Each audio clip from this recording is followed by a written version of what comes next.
Ruben Aganbegyan. He is a former Renaissance Capital banker. Once the merger goes through, well, the plan is for him to actually lead the exchange. Thank you so much for coming on. I just wanted, first of all, to ask you about, the consolidation phase that we've seen in a lot of these exchanges. Is it going to continue? And once the two Russian exchanges merge, are you looking at possible other opportunities elsewhere in the world?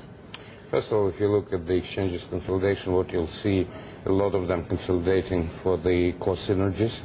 Our consolidation is also for the revenue synergies. We're consolidating the derivatives and spot markets because Micex runs currency, equity, fixed income, a couple of other products, whereas RTS is a dominating derivatives exchange.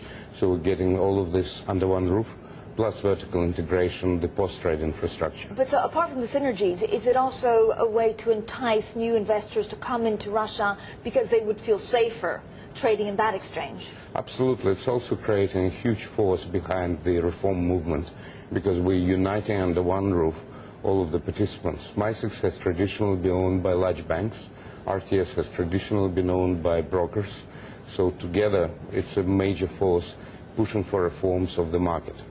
Are investors still a little bit concerned about putting their money in Russia? We have investors here coming on Bloomberg, some of them saying, I'm quite happy to take a risk. Some of them, saying, I'm a little bit more concerned about the rule of law sometimes. And so that's why I'm a little bit wary. If I invest in Russia, it's not all of my money. It's just a small proportion. Is this something that you will address? Obviously, we'll play, in my view, we want to play a key role also in changing the investment climate. But there are two issues with investing in Russia through the markets in Russia.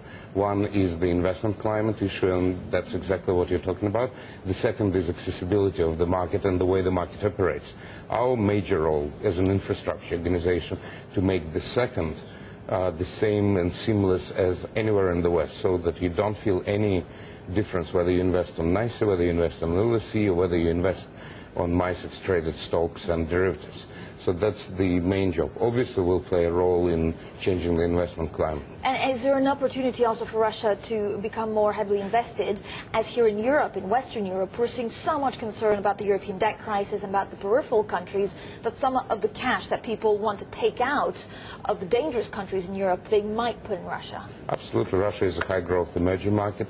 High growth and the high returns effectively pay for some of the investment climate issues, and therefore, in my opinion, Russia is on top of the list of all of the investors.